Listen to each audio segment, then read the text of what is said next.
Now this is the story of how I became the world record holder on the baked trout leaderboard in Cooking Simulator.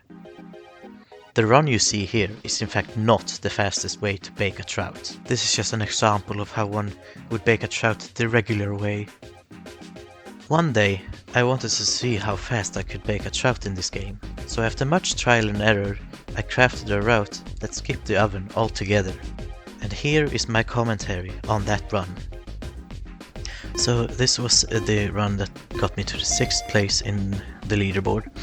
As you can see here, I take the trout from the fridge. I then buy a Halloween candle to set fire on the shelf. This will actually bake the trout. You can use the blowtorch too for this, but I found that the Halloween candle was a little bit better for this job. I throw away the fire extinguisher because if it explodes by the fire, it will fling the fish on the other side of the room and ruin this run. And as you can see here, the main reason I set fire on this shelf is to be able to season the trout as it's baking. You see here, I season 5 grams each on this trout. That's what the recipe calls for.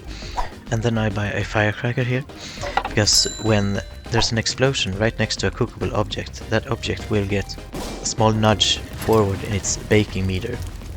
So it will basically speed up the baking if there's some explosions happening.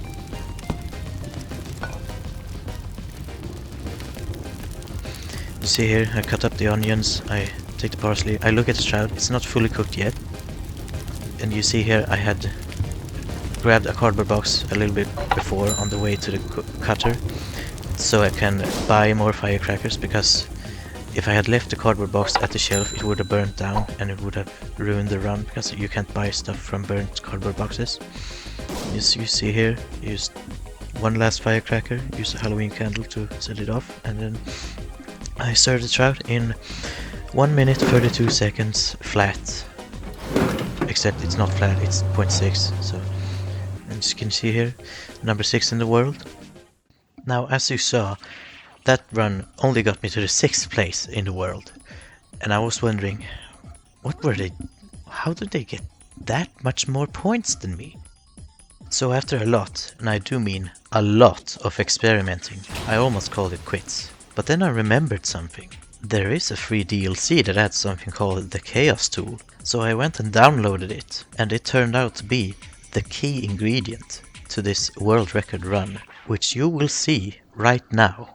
Now for this run, I will use the cardboard box strategy, where I buy the trout from the cardboard box instead of the fridge. I find it slightly faster doing that way. Then I use, the recipe calls for 5 grams of each seasoning on the trout, but you see here, I only get 4 grams. It still counts as full points, even though it says 4 grams. And I use the Chaos tool to randomize all the explosives inside, so they don't interfere with the firecracker launcher, which takes 7 seconds to cook the trout fully. I use the top left timer to count 7 seconds. Then I take the lemon and cut the lemon, and the lemon can sometimes be a bit finicky. You see here it bounces on the plate. If I had grabbed a smaller plate, it would have bounced off the plate, so it was lucky I took a big plate here. Then I took the trout, served it in 45.9 seconds. And that's the fastest time anyone has ever served a baked trout in this game, at least in the leaderboards. So there you have it. If you didn't like the video, be sure to tell me why, so I can improve.